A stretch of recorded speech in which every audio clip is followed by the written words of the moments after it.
Entramos? Estamos ao vivo? Boa noite, gente. Vamos iniciar hoje, então, mais uma live. Eita, que nossa convidada já chegou. Boa noite. Primeira pessoa a entrar na live, olha só. Bárbara, depois você manda o convite pra gente, que a gente te aceita aqui. Vamos aguardar uns minutinhos. Aproveitar para mandar Os aviões.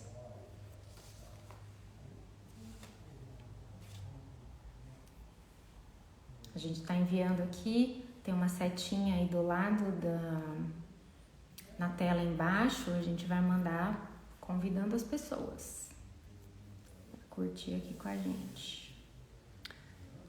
Bárbara, eu acho que você tem que enviar pra gente o convite. Aparece isso pra você?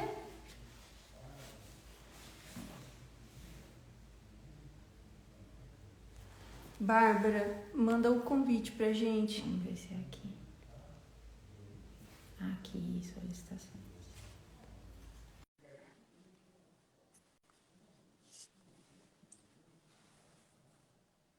Boa noite, pessoal. Agora Oi. foi. Boa noite. Boa noite.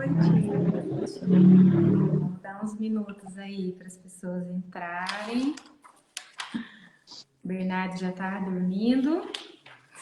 Tá com o pai que já tá online aí também. Já tá ligado com a gente. Muito bom, muito bom. Eu tenho um Bernardo É também. verdade, você também tem um Bernardo. O meu Bernardo Bem. tem 10 anos. Ah, e o nosso vai fazer 10 meses agora. Olha só. Ih, já demos um spoiler da live hoje.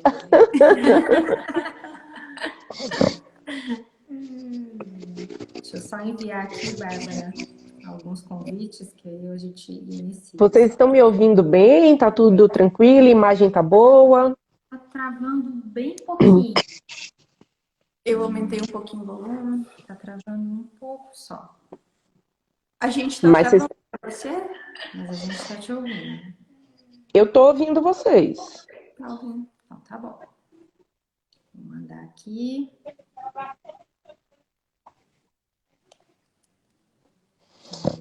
Começa. Vou mandando então. Isso aí. Bárbara, um prazer enorme ter você aqui com a gente. Bom demais te ver. Tanto tempo que não te vejo. Tempo, verdade, verdade. Nossa, saudade de todas. Viu?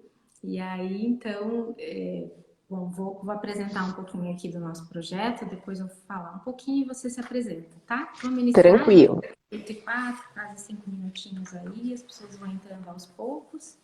A live sempre fica gravada, porque a ideia é que a gente divulgue isso para sempre, se possível, né? Porque acho que é sempre muito atual esses temas todos, né? Então, eu sou psicóloga, meu nome é Isaela, a Karine é nutricionista, a gente é daqui de Foz do Iguaçu e a gente montou esse projeto que se chama Sobreviver e Nutrir, com o intuito de dar suporte e informação de qualidade aos pacientes em tratamento, familiares, pacientes que já passaram pelo tratamento, né? Sobreviventes aí do câncer. E a pandemia fez a gente se unir, né? Se espalhar, se expandir, na verdade, né? Então, a nossa ideia é interligar todo mundo, mesmo os estados, e agregar, sempre agregar informações, né? E a Bárbara eu a conheço desde quando será, hein? Nem me lembro. 2012. 2012. 2012, né? Eu era psicóloga da clínica que a Bárbara iniciou o tratamento e nos conhecemos lá naquele comecinho, né? um pouco distante, mas sempre acompanhando virtualmente aí todos vocês. E eu vou deixar a Bárbara então se apresentar um pouquinho para vocês a conhecerem.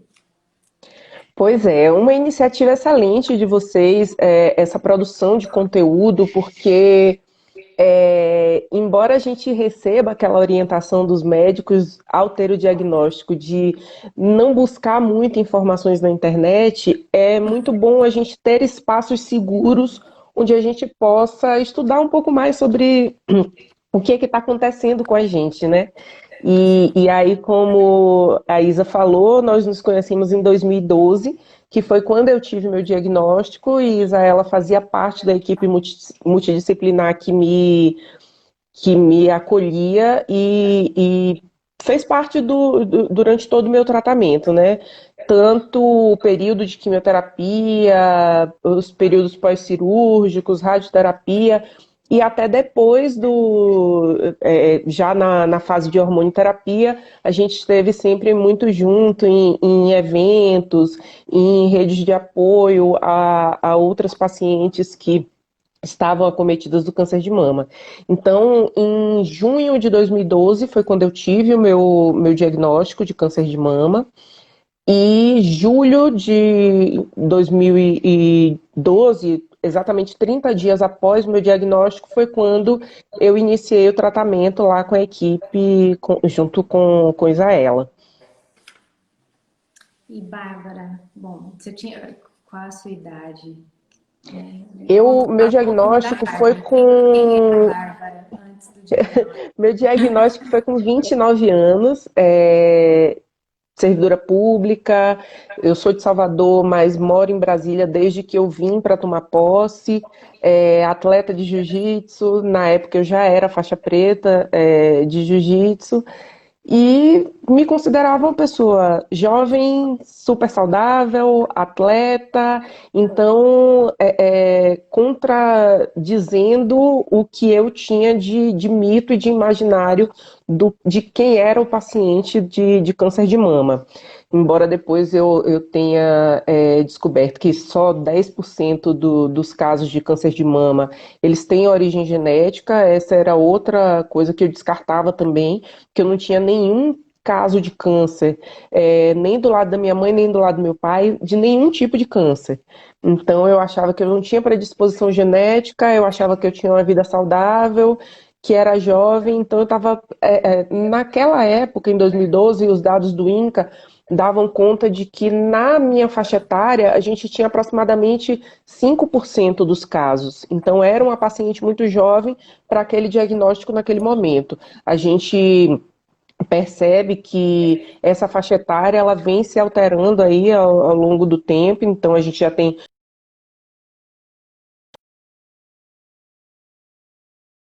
que a gente tem travou um pouquinho, não foi? Já Foi. voltei.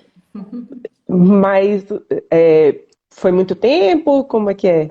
Não, você falou, Não, estava não. falando da idade, né? Então, esse perfil das pacientes que acometidas pelo câncer de mama, ele vem se alterando, né? Então, a gente tem visto cada vez mais pacientes jovens sendo acometidas.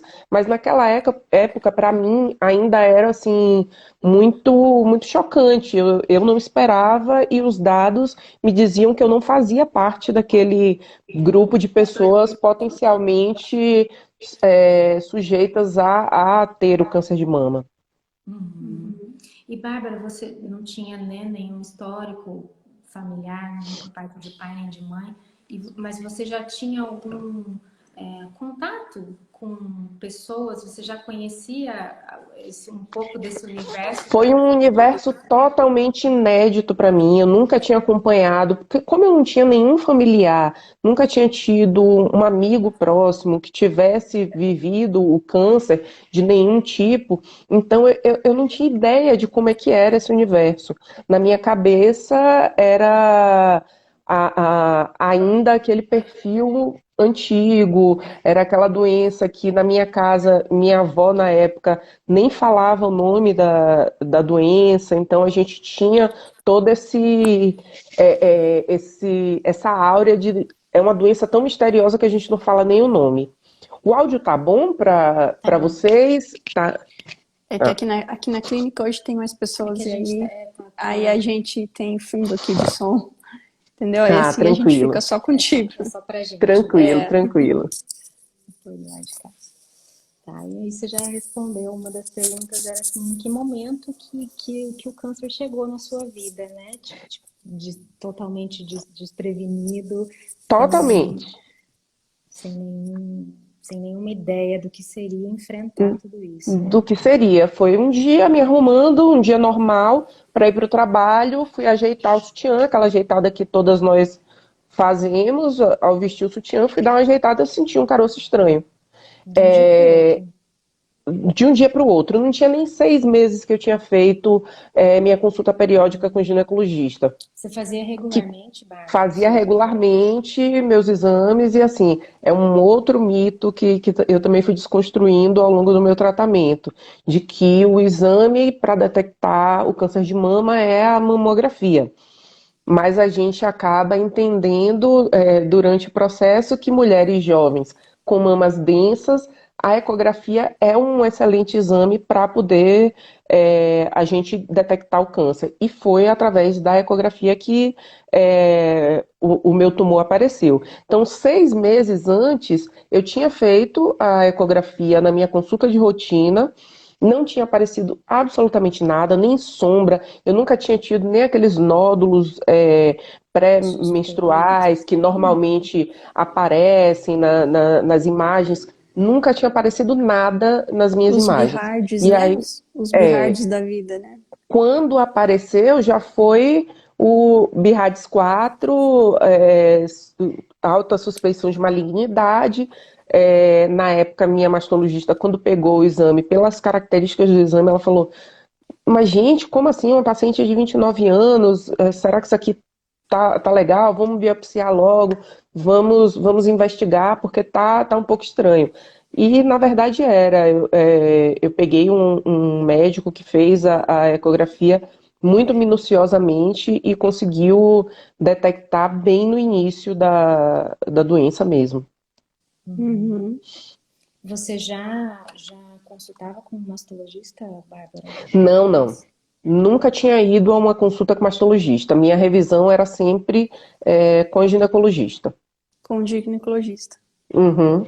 Aquela consulta anual, que aí o ginecologista pede também a ecografia, faz também o exame de mamas, e aí, detectando alguma alteração no corpo, ele encaminha para o O mastologista, né? mastologista. Uhum.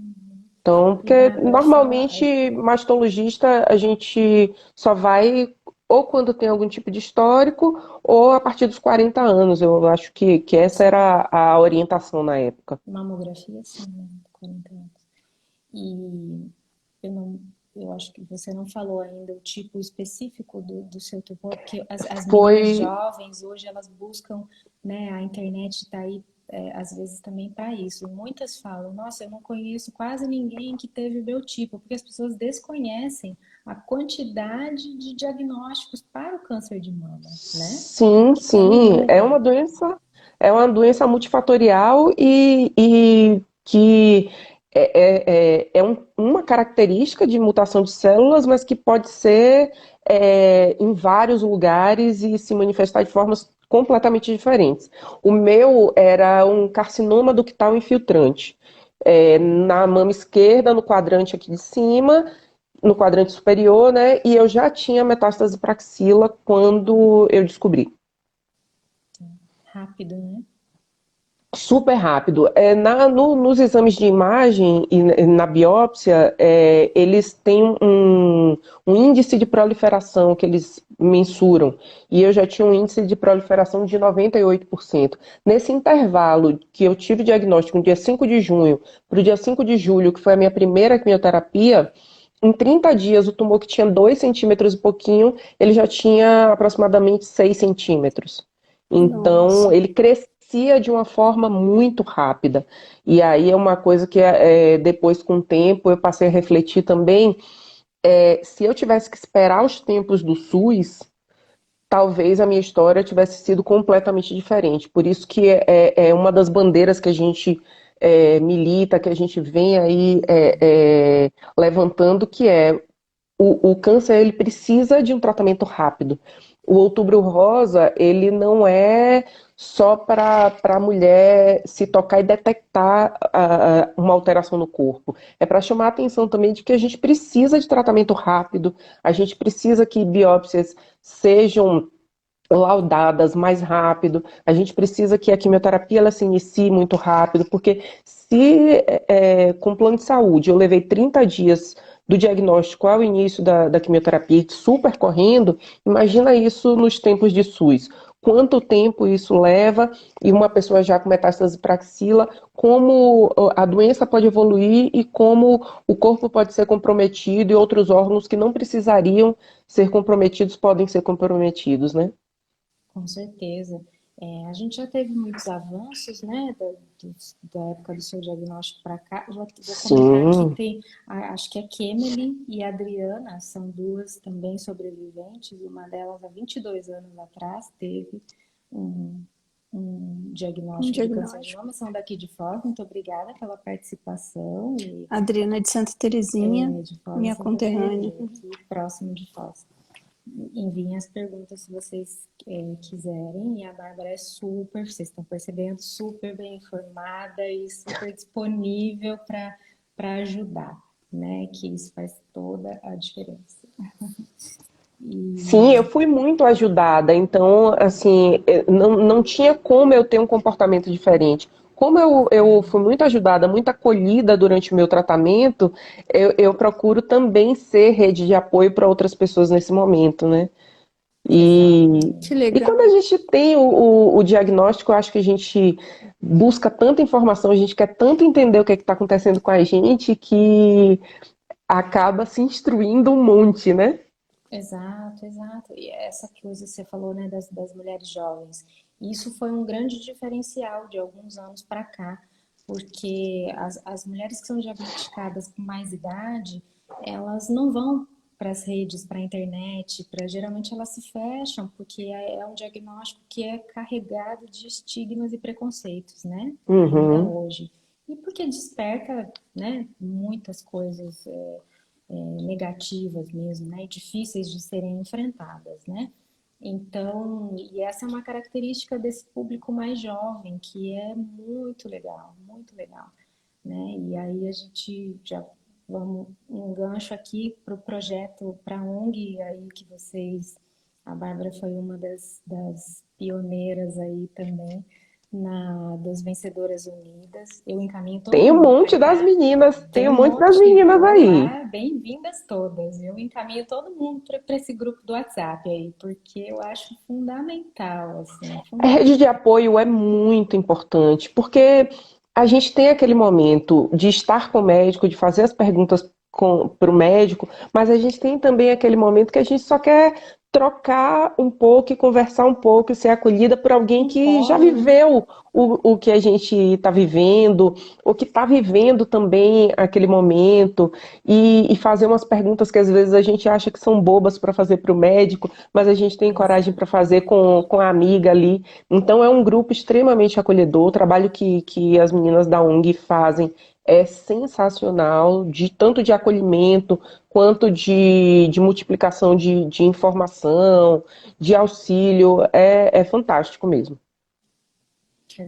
Eu gostei muito das informações que você deu no início da live, porque são informações muito importantes. Infelizmente, aquela questão de ser jovem e não ter familiar que tenha tido problemas, muita gente acha assim, eu não tenho histórico, eu faço bastante exercícios, eu me alimento bem, eu tenho uma vida boa, então eu não sou um alvo para desenvolver a doença. Isso foi muito legal, porque passou uma informação real, né, para muita gente que vai assistir e que está assistindo, com certeza. Foi legal. E assim, meus amigos, meus irmãos de kimono, como eu digo, meus amigos do jiu-jitsu, eles se envolveram muito e se solidarizaram muito durante todo o meu tratamento, porque eles viram, poxa, uma irmã jovem atleta, então minha mãe, a minha outra irmã, a minha companheira, a minha amiga, elas também podem. Então, no momento do meu tratamento, foi uma mobilização muito grande do pessoal da minha equipe de jiu-jitsu na disseminação das informações para poder chamar a atenção. E eu acho que esse é o grande lance do Outubro Rosa. Uma das meninas comentou aqui que o Outubro Rosa tinha que ser o ano todo.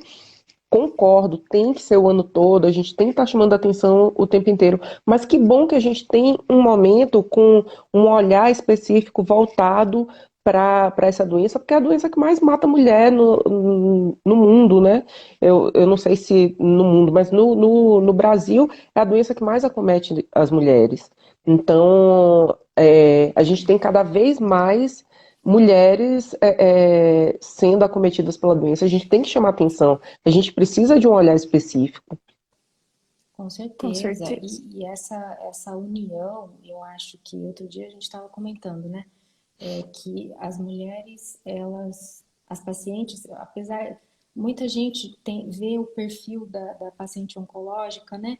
Cabisbaixa, Deprimida. deprimida, né? Com muitas falam da sensação do olhar de pena das pessoas. É um lugar muito desconfortável e elas acabam deixando de entender que elas têm uma força nesse momento, principalmente, assim, é devastador, mas também é um momento de tanta força que esses grupos, eu até falei outro dia, elas não têm ideia de que juntas elas movem o mundo, assim, né? Eu tenho Ninguém Eu segura. tenho uma recordação muito importante de um momento nosso que, assim, foi.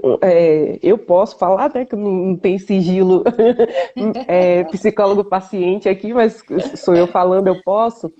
Durante Uhum. todo o meu tratamento, enquanto eu estava ali em quimioterapia, Isaela sempre ia lá, eu fazendo a quimioterapia, sentava do meu lado, a gente conversava.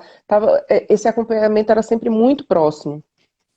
E o tempo inteiro que ela me perguntava como é que eu estava, me perguntava sobre as coisas do dia a dia da vida, eu sempre dizia, eu tô bem, tô ótima. Eu terminava a quimioterapia meio-dia, 12h15, eu já estava no tatame treinando. Então, eu sentia uma necessidade muito grande, e principalmente por minha família estar toda em Salvador, lógico que meus pais se revezaram, sempre tinha alguém da minha família aqui comigo, em Brasília. Mas por ter muita gente da minha família em Salvador, eu tinha uma necessidade de provar para todo mundo o tempo inteiro que eu não estava morrendo. Que eu estava Sim. com câncer, mas que eu não estava morrendo. Para os meus amigos também, toda vez que um amigo vinha me abordar e, ai, chorando, tá com câncer e tal, eu dizia, gente, eu não preciso disso. Não, não, não, por favor. Mas mesmo assim, aí, principalmente quando a gente vai lidar com os nossos parentes mais idosos, você tá ali o tempo inteiro querendo mostrar fortaleza o tempo inteiro para dizer que você está bem, que você não está morrendo. O Sim. tratamento, ele está acontecendo, ele é difícil, mas eu estou bem. Só que depois que eu terminei a quimioterapia, que eu fiz, acho que 2 das cirurgias, que eu fiz ao todo 4, foram 5 cirurgias. 5 cirurgias. E depois que eu já tinha feito 2 das primeiras cirurgias, já tinha feito radioterapia, que teoricamente era para a vida começar a voltar ao normal, que o cabelo já estava crescendo, nesse momento foi um momento em que aí eu nunca tinha, fora do ambiente semanal ali da quimioterapia, conversado com Isaela, que eu pedi, não, eu preciso conversar, e que aí a gente foi, era um consultório na parte de cima da clínica, a gente foi, subiu, sentou, e que aí foi quando eu consegui tipo, dar aquela respirada assim e começar a chorar, porque eu acho que eu carreguei tanto esse peso de ter que mostrar para todo mundo que eu não estava morrendo e que eu estava forte, que quando chegou depois de toda essa parte mais difícil do tratamento, foi quando eu me dei o direito de relaxar e sofrer um pouco. E nisso eu passei um tempo que eu só queria ficar na cama, eu queria ficar coberta assistindo televisão, eu não queria fazer nada, eu não queria voltar a trabalhar, eu não queria ir treinar. E tudo que eu sempre gostei e queria fazer, mas eu tive esse momento em que E aí as pessoas olhavam para mim, isso é mimimi, agora que o tratamento passou, agora que a vida tem que voltar, você vai se entregar, você vai ficar assim, mas não era. Eu tinha carregado um peso tão grande de deixar todo mundo bem, que foi muito pesado e eu tive que, num determinado momento, pagar aquela conta. E depois, nesses anos todos, conhecendo outros pacientes em tratamento ou pacientes que já terminaram o tratamento, eu vi que isso é muito comum do paciente.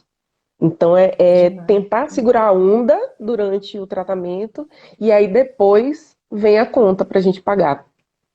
Uhum. Porque também todos os olhares estão voltados para vocês, né? De, assim,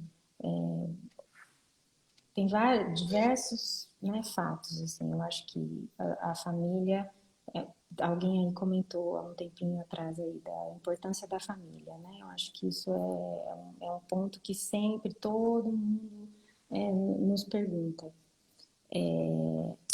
Mas vocês não podem dar um passo que está todo mundo fiscalizando, né? Já comeu, já bebeu água? Não, tem que comer de quantas em quantas horas, né? Seguir cardápio. Então, estou enjoado, estou com náusea, nesse momento eu não quero. Não, mas precisa. E sufoca, né? E a gente está acostumado, as mulheres hoje em dia, né? A nossa geração, ela está acostumada a ser independente, a não parar, não, né, a fazer mil coisas, cuidar de casa, filho, trabalho e é muito desconfortável estar nesse lugar de parada, de inércia mesmo, de total dependência em alguns momentos, né? A fase da cirurgia, que você não consegue tomar banho direito, né? Beber uma água direito, fazer seu alimento durante o tratamento são fatores que dificultam demais. As pessoas temem a quimioterapia, né? Mas eu acho que o combo que vem junto com o tratamento, ele é às vezes muito mais intenso do que a própria quimioterapia, sabe, Bárbara? E esse relato de, sabe, poder se desarmar, eu acho que é o que a gente quer, é o nosso objetivo aqui, sabe? É fazer com que as pessoas entendam que esse pós-tratamento, ele é tão extremamente importante. Extremamente importante. Porque é um momento também que muitas pacientes se sentem desamparadas, porque não É, tem mais e, que ir e, toda semana fazer químio, não tem mais que fazer exame de sangue, não tem mais que, né, ir no médico toda semana e todo mundo perguntando toda hora, a vida vai voltando ao normal. Não é só o cabelo crescer, né, que tudo se resolve.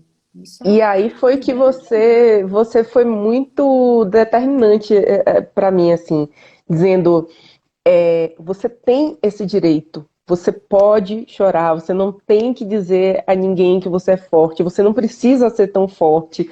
E aí eu fui ouvindo aquelas palavras assim, e aquilo foi ecoando, e aí eu fui me entregando mais, e entendendo que eu tinha o direito de viver aquele luto das mamas que eu não tinha mais, de viver aquele luto, de ter ficado careca durante tanto tempo, e de ter engordado tanto que eu engordei, tá aí a nutricionista para poder falar um pouquinho mais, porque a gente é um outro mito que a gente vai desconstruindo ao viver essa doença, de que a gente acha que o paciente com câncer ele vai definhar, ele vai Não, emagrecer, e salvo os cânceres de cabeça e pescoço que debilitam muito, que impedem muito que a gente coma, a gente faz engordar, que diminui o ritmo de atividade física, a gente incha demais por conta do volume de medicação que a gente toma. Então, só durante a quimioterapia eu engordei quase 20 quilos. Então, eu estava com minha autoestima totalmente destruída. Eu estava careca, eu estava gorda, eu estava sem meus peitos. E eu ter me permitido viver aquele luto naquele momento foi muito importante para que eu conseguisse me reconstruir. Não só reconstruir as mamas, não só o cabelo voltar, mas para eu poder me reconstruir daquele momento que eu vivi. Sim, sim. com certeza, com certeza. Tem a Ivanilda comentou aqui, que é uma paciente minha que eu encaminhei para ONG, e ela está agradecendo o acolhimento de vocês todos, e que foi muito importante para ela. E alguém fez uma pergunta se você já reconstruiu as mamas. Eu fiz alguns tempos cirúrgicos. O primeiro tempo cirúrgico ficou muito zoado aí, que começou a chover bem forte aqui agora. Ah, então é a chuva. A gente está A chovendo. Chuva. Tá Eu fiquei acabando o mundo aqui pensando o que agora. aconteceu, que tem um chiado no nosso ouvido. Muita chuva, muita chuva. Que O bom, pior é que eu deixa não tenho. cair, É, porque a gente deixa passou cair. tantos. A A gente seca passou que vai. meses aqui de seca, mais de 100 dias sem cair uma gota do céu. Mas então, Quem faz? a minha primeira cirurgia, porque na época era a cirurgia que era mais moderna e que era mais adequada para o meu perfil, foi: eu retirei as duas mamas e fiz a reconstrução com expansor. Aí expandiu, que aí o expansor, para quem não conhece, é tipo uma prótese de silicone que a gente vai enchendo uma ou duas vezes por semana para poder expandir pele, distender músculo, para poder caber a prótese de silicone. Depois eu fiz uma segunda cirurgia que foi para retirar o expansor, colocar o silicone, e essa é a mesma cirurgia que depois a Angelina Jolie fez. Na terceira cirurgia, como a radioterapia tem muita retração, tinha uns sulcos, então aí a gente fez uns enxertos de gordura.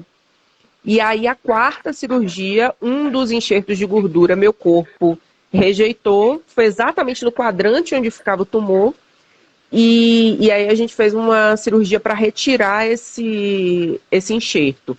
Eu teria que fazer uma outra cirurgia, que era a de simetrização, mas como essa era só estética, aí acabou que eu enrolei e nunca fiz. Tem vontade de fazer? Oi? Faria ainda em algum momento? Não, eu não faria se eu, assim, como eu tô com algumas rupturas na prótese direita e eu tenho um nódulo cicatricial na esquerda, então eu vou fazer, porque aí eu vou fazer esses outros procedimentos. Eu vou trocar as próteses e tirar esse nódulo cicatricial que a gente não conseguiu vencer ele com fisioterapia. Então, quando eu levanto o braço, eu fico tipo com um sulcozinho, como se fosse um cordão linfático, bem embaixo da mama direita. E isso incomoda um pouco na gravidez, quando a barriga esticou bastante, ficou uma retração desconfortável. Então, aí. Só que, assim, eu tinha planejado para depois da gravidez, só que eu consegui amamentar, então não tenho a menor previsão de fazer. E essa é a cereja do bolo da história da Bárbara, né? Antes, eu só queria comentar uma coisinha que você falou sobre a fisioterapia, né? Você teve esse acompanhamento. O Guto entrou, é o fisioterapeuta aqui, que inclusive está encabeçando aí aqui em Foz, que a gente tem esse mundaréu de água e ainda não existia um projeto como o Canomama de Brasília, e ele está trazendo isso para cá. Em breve, ano que vem, passando essa pandemia. A gente tem, um filhotinho do Canomama, né? Porque a gente Eu tem sou uma das nossas testemunha atletas disso, fiquei tão feliz. que se mudou para ir para Foz, e aí ela disse que ia chegar aí com a missão de montar o time daí, porque ela não queria parar de remar. Legal, muito legal. A gente já estamos lá, de parceria já. E você teve esse acompanhamento e foi fundamental para a sua cirurgia, assim, para a recuperação? Totalmente, porque assim, logo após a cirurgia, a gente tem, como eu tive esvaziamento de axila, a gente fica sem o sistema linfático de membro superior. Então, é muito importante o acompanhamento desde o pós-cirúrgico com o fisioterapeuta, para poder acompanhar se vai ter linfedema, se tem cordão linfático que é muito dolorido e desconfortável, para a gente conseguir romper esses cordões linfáticos, para poder, Regina aí, já se identificando e já está com o perfil da equipe de Foz do Iguaçu. Nossa capitã queridíssima aí de Foz do Iguaçu. Então, é muito importante. Inclusive, no Canomama, a gente também tem, na nossa equipe multidisciplinar voluntária, um fisioterapeuta. Por quê? Para liberar as pacientes após o tratamento para remar, a gente precisa do ok do fisioterapeuta de que ela está funcionalmente bem para poder fazer a atividade. Que aí já vem mais um mito que a gente passa a desmistificar após o tratamento. Ainda quando eu tive meu diagnóstico, eu tive a orientação de que do lado que a gente faz o esvaziamento, a gente não pode nem carregar bolsa. Aí eu falei, gente, eu operei os dois lados, então eu sou uma inútil, eu não vou treinar nunca mais, eu não posso fazer mais nada na vida. E não, a gente tem aí Dr. Don Mackenzie, desde 1997, que ele publicou o estudo com pacientes sobreviventes do câncer de mama associadas ao remo, que justamente é uma grande mobilização de membros superiores para poder dizer que não, a atividade física ela não vai provocar linfedema. Ela é um fator protetivo, então ela vai prevenir o linfedema. E a gente entende também que gordura é um processo inflamatório. Então, gordura é fator de risco para a recidência do câncer. Então, a atividade física, eu sempre brinco com as meninas que me procuram, que se seu médico contraindicou a atividade física, troca de médico. Ele é um médico totalmente desatualizado, porque atividade física é vida e atividade física é parte do nosso tratamento. Então, a gente não pode, não tem como conceber um médico que só entende de corpo parado e vai contraindicar a atividade física. Não. Atividade física é remédio, faz parte do tratamento. É considerado, atividade física, ela é considerado hoje uma imunoterapia. Sim, Principalmente vocês que são pós-tratamento, tem um estudo que diz que mulheres obesas, que permanecem obesas ou que continuam obesas, essas pessoas elas têm até 30% de chance de ter uma recidiva. Porque aquela gordura ela é deflagradora para desenvolver o problema. Não é seu caso, mas, por exemplo, as mulheres com mais idade, que deixam de produzir hormônio, né, que entram na fase de menopausa, que deixam de produzir hormônio pelos ovários, se elas forem obesas, elas passam a produzir hormônios por essa gordura. E essa pela gordura, então, ela é gordura. deflagradora.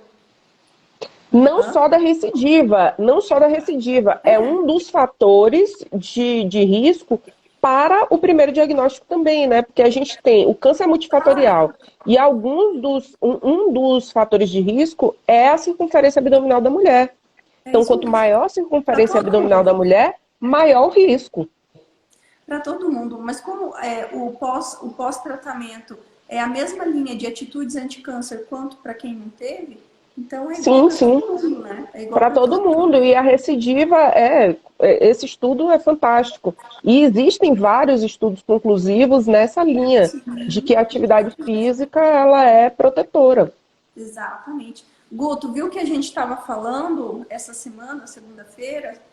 Ó, a Bárbara falou pra gente sobre a atividade física, E a sobre dificuldade ainda que a gente enfrenta aqui, a equipe médica mesmo, que às vezes não restringe, né? restringe. Isso é extremamente importante. Facilitar. Eu já digo, troca de médico. Que é um cara que é desatualizado, não tem como a gente querer ser acompanhado por uma pessoa que para no tempo, né? Se a gente tem tanta informação nova e tantos estudos conclusivos, como é que a gente vai ficar parado lá? Então, a gente ainda devia trabalhar na engrenagem de que o diagnóstico de câncer é sentença de morte, que a quimioterapia ela vai te debilitar completamente e que sua vida não pode prosseguir a partir dali.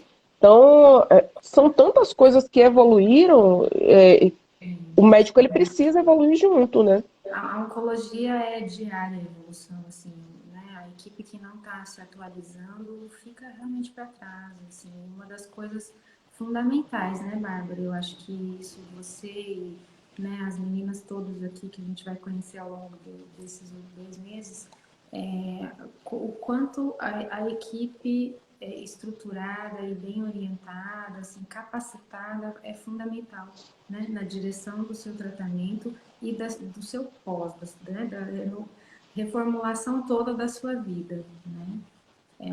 Vocês viram uma família, né? É uma família.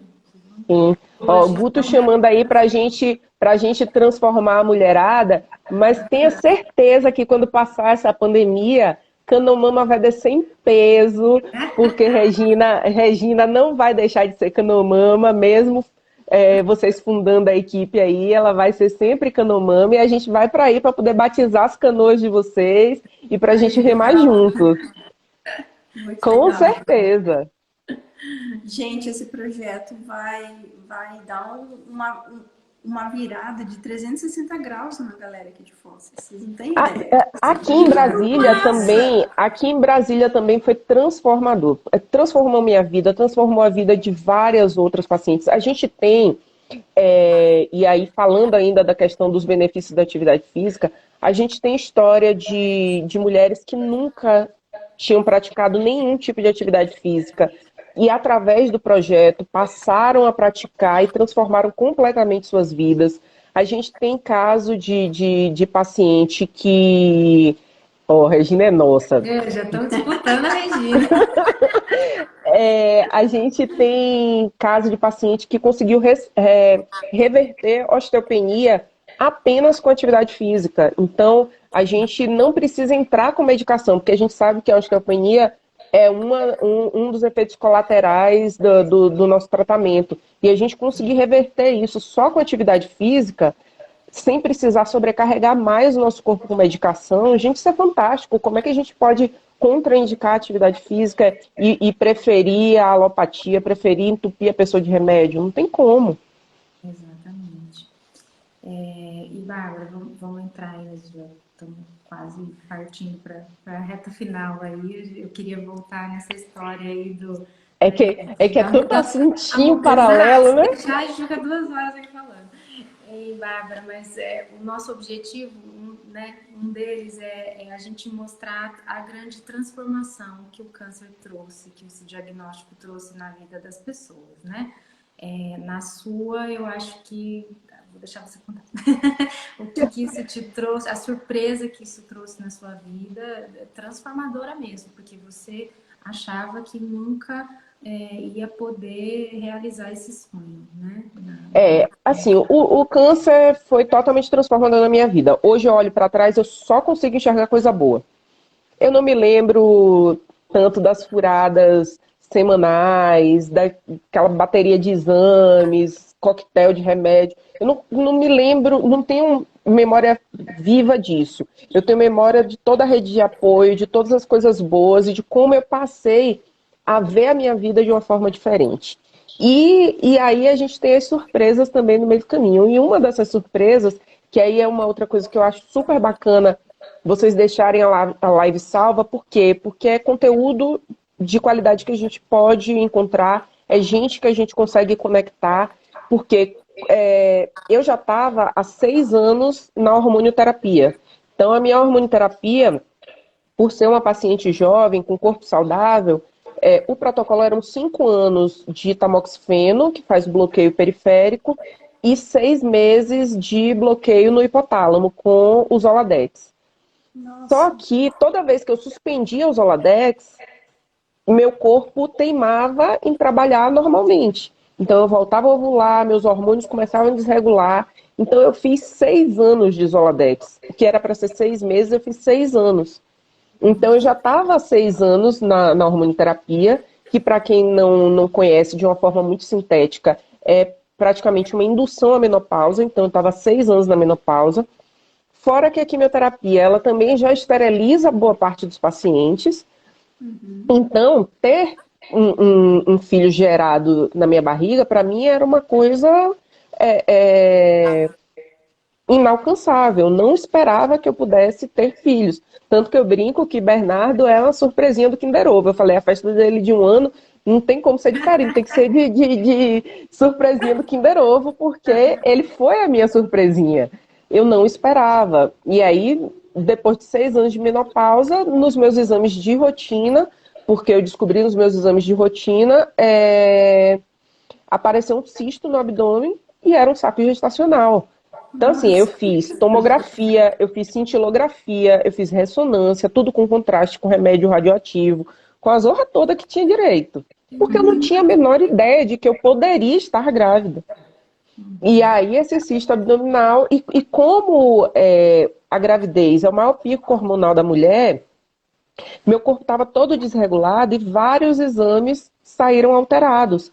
Então, ficou aquela tensão grande de muitas alterações nos exames, suspeita de metástase e esse saco gestacional. Aí, quando a gente identificou que o cisto era um saco gestacional e que eu estava grávida, até eu conseguir relaxar e doutor Marcos e doutora Taina dizerem, ó, fica tranquila, pode curtir sua gravidez agora, foi super tenso, aquele suspense ali de será que tem metástase? Será que a gente vai conseguir prosseguir com a gravidez? Como é que vai ser e tal?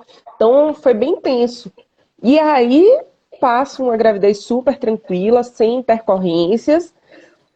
E já chegando para o finalzinho da gravidez, eu procuro o banco de leite de um hospital público daqui de Brasília para poder entender como é que funcionava, porque é aí que eu falo a questão da informação. Eu procurei YouTube, Google, saí pesquisando em um monte de lugar e eu não encontrava, encontrei muitas mulheres que estavam grávidas quando iniciaram o tratamento ou que é, ao estar grávida descobriram câncer ou que Amamentação. tratando descobriram que estavam grávidas. Mas pacientes que já tinham terminado o tratamento, que estavam em hormonioterapia e que tinham engravidado, eu só encontrei uma matéria de jornal. Não encontrei ninguém para poder trocar uma ideia, para descobrir depois. Agora eu já conheço outros casos, mas assim, foi muito difícil encontrar e minerar essa informação na internet, de mulheres que tinham engravidado após todo esse tratamento pesado de químio, rádio, hormonioterapia.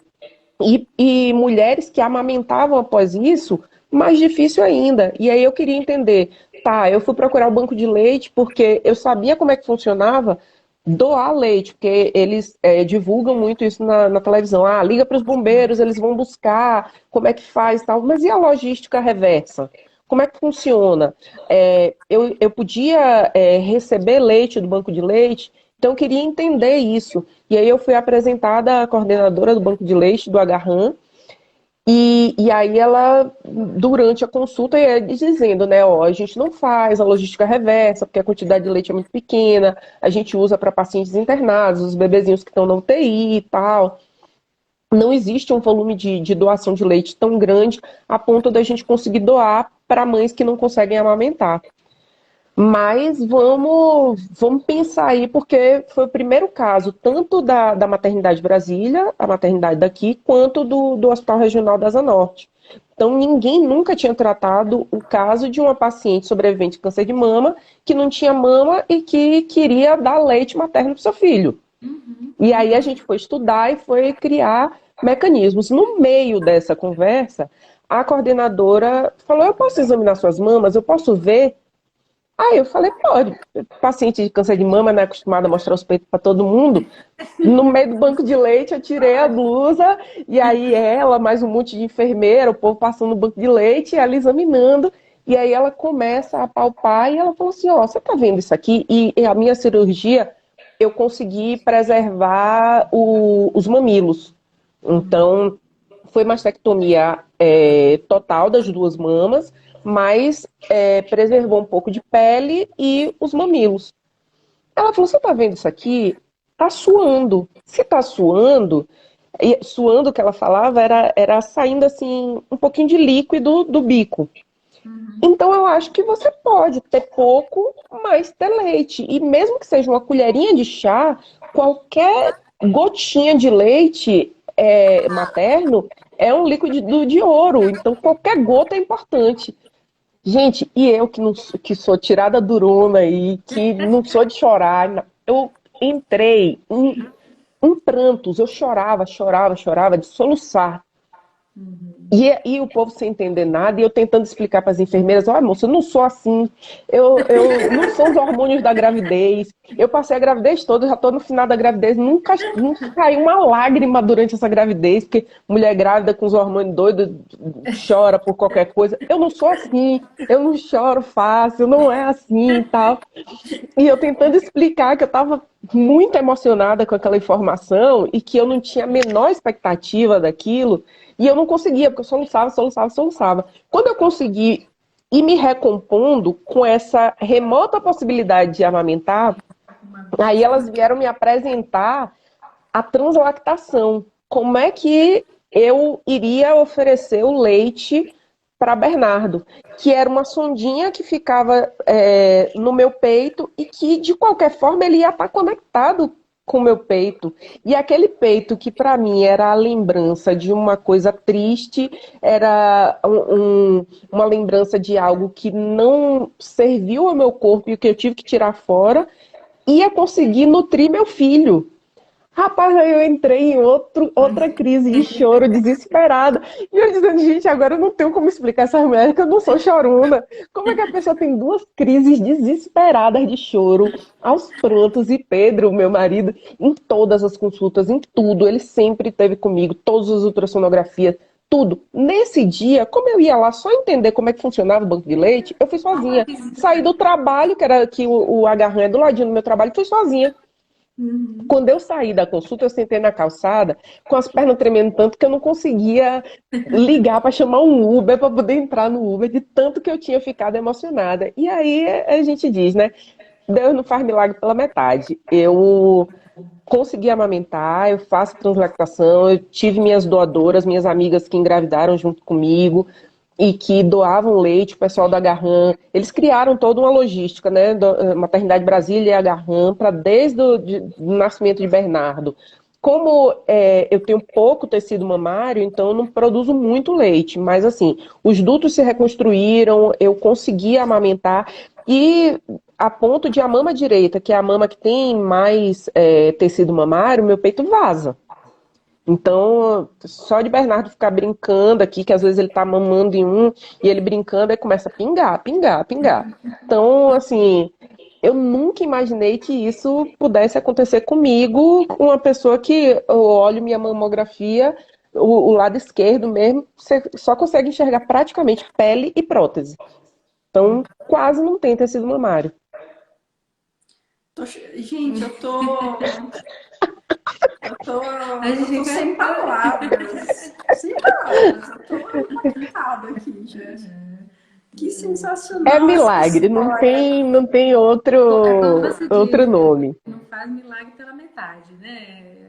Ver Bernardo, a história é completa, né? Por isso que eu fiz tanta questão que você fosse uma das primeiras aqui para trazer isso para gente, sabe? É uma pontinha de esperança, né, de vida, literalmente, para, né, para quem acha ainda hoje em dia que uma Precisa paciente reclamar da oncológica vida, né? acabou a vida, sabe? Que nada!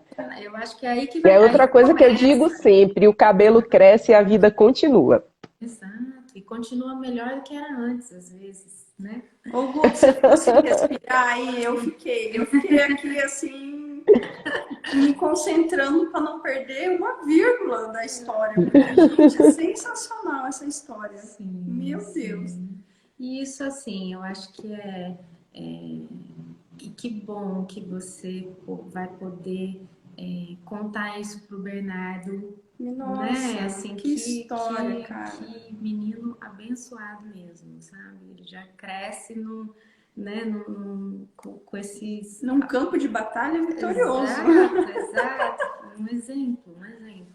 Você sempre foi muito determinada, né? E batalhadora e vencedora mesmo, né? E você, é, não em momento algum, mas no momento certo, você soube fazer dos seus baixos um aporte para que você continuasse seguindo, sabe?